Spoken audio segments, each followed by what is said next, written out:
آذربائیجان اور آرمینیا کا اصل رولہ ہے کیا؟ دونوں ممالک کی تاریخ ہمیں کیا بتاتی ہے؟ کیا ان دونوں ممالک کی جنگ خطے میں کسی بڑی جنگ کا پیش خیمہ بن سکتی ہے؟ کیوں اچانک پاکستان اس جنگ میں کود پڑا؟ کیا ایک دفعہ پھر پاکستان آذربائیجان اور آرمینیا کی جنگ میں وہی کردار ادا کرنے جا رہا ہے جو اس سے قبل پاکستان فضائیہ نے ترکی کے لیے برسوں قبل کیا تھا؟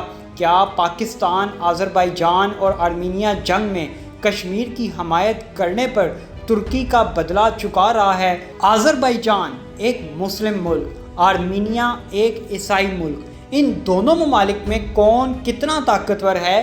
کون سا ملک حق پر ہے؟ کیا ان دونوں ممالک کو لے کر عالمی دھڑا بندی شروع ہو چکی ہے؟ ترکی کیوں پوری طاقت کے ساتھ آذربائیجان کے ساتھ کھڑا ہو گیا ہے؟ کیا پاک فوج اپنی طاقت کا جوہر دکھانے آذربائیجان کے میدان جنگ میں اترنے لگی ہے؟ یہ ویڈیو آپ کے لیے انتہائی معلوماتی ہے۔ اگر آپ اس ویڈیو کو مکمل دیکھ لیں تو یقیناً خطے میں مسلمان اور کفار کی طاقت کا اندازہ ہو جائے گا۔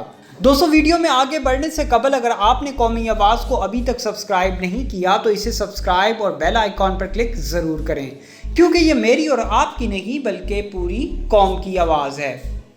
آرمینیا اور آذربائیجان کے درمیان تنازع کا محور ناگورنو قرباغ نامی علاقہ ہے۔ اس علاقے کو آذربائیجان کا حصہ تسلیم کیا جاتا ہے، لیکن اس کا انتظام آرمینیائی نسل کے لوگوں کے پاس ہے۔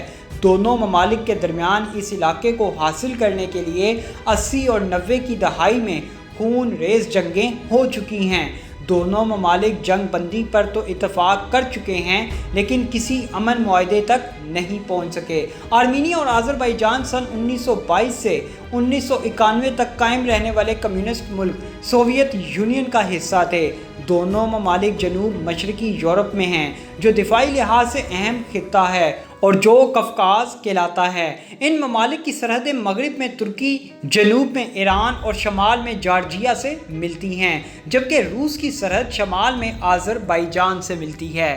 آرمینیا میں آبادی کی اکثریت مسیحی ہے، جبکہ تیل کی دولت سے مالا مال ملک آذربائیجان میں اکثریت مسلمانوں کی ہے۔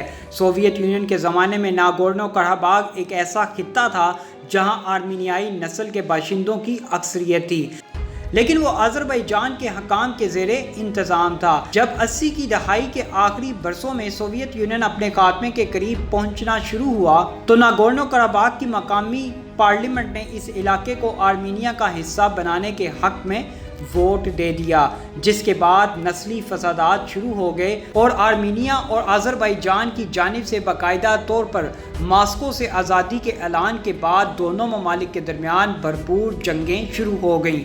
اس جنگ اور دونوں جانب سے نسلی بنیادوں پر تشدد کے نتیجے میں دسیوں ہزار افراد ہلاک اور کم از کم 10 لاکھ لوگ نقل مکانی پر مجبور ہوئے۔ سن 1994 میں روس کی کوششوں کے نتیجے میں ہونے والی جنگ بندی سے پہلے ناگورنو قرباغ مکمل طور پر آرمینیائی افواج کے کنٹرول میں آ چکا تھا۔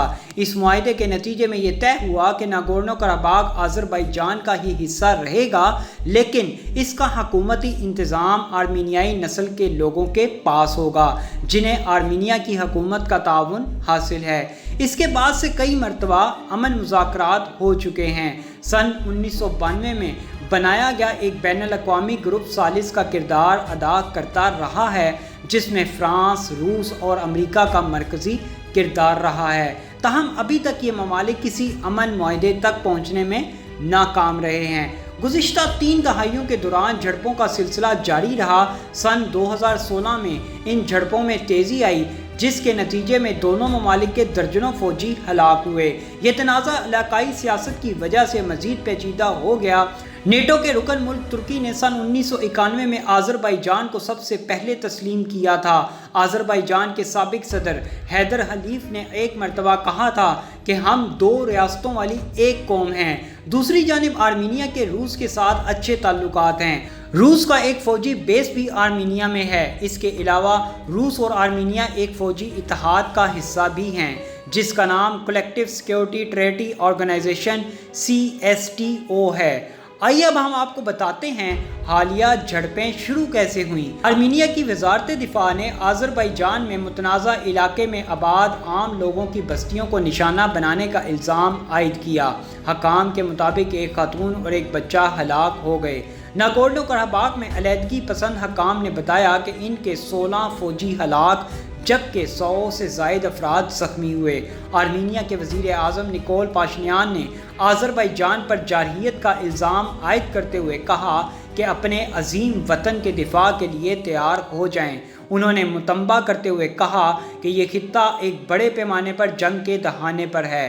وزیر اعظم نکول پاشینیان نے ترکی پر جارحانہ طرز عمل کا الزام عائد کرتے ہوئے عالمی برادری پر زور دیا کہ وہ مزید عدم استحکام کو روکنے کے لیے متحد ہو جائیں۔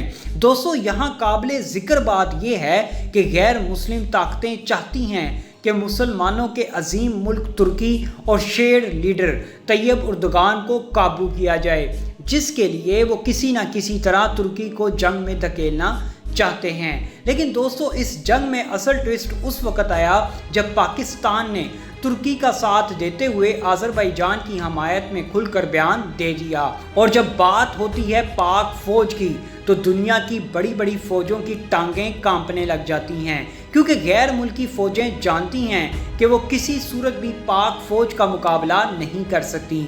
آرمینیا نے ترکی پر آذربائیجان کی مدد کے لیے 4000 شامی جنگجو بھیجنے کا الزام عائد کیا، جس کی آذربائیجان کے صدر نے سختی سے تردید کی، جبکہ ترک صدر طیب اردوغان نے کہا کہ آرمینیا کو آذربائیجان کے علاقے ہر صورت خالی کرنا ہوں گے۔ دوسری جانب پاکستان سمیت یورپی یونین، روس اور دیگر ملکوں نے متنازع علاقے میں فوری جنگ بندی پر زور دیا اور پاکستان نے آذربائیجان کی مکمل حمایت کا بھی اعلان کر کے بڑوں کی نیندیں حرام کر دی ہیں۔ ترجمان دفتر خارجہ کے مطابق پاکستان آذربائیجانی قوم کے ساتھ کھڑا ہے اور ان کے دفاع کے حق کی حمایت کرتا ہے۔ اب دیکھنا یہ ہے اگر اس جنگ کو فوری طور پر نہ روکا گیا تو یہ آرمینیا کے لیے انتہائی تباہ کن ہو سکتا ہے، کیونکہ یہ جنگ دو ملکوں نہیں بلکہ کفار اور مسلمان کے درمیان ہے، جو اللہ نہ کرے پوری دنیا کو اپنی لپیٹ میں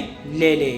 ایسی مزید معلوماتی ویڈیوز دیکھنے کے لیے قومی آواز کو سبسکرائب اور بیل آئیکن پر کلک ضرور کریں، کیونکہ یہ میری اور آپ کی نہیں بلکہ پوری قوم کی آواز ہے۔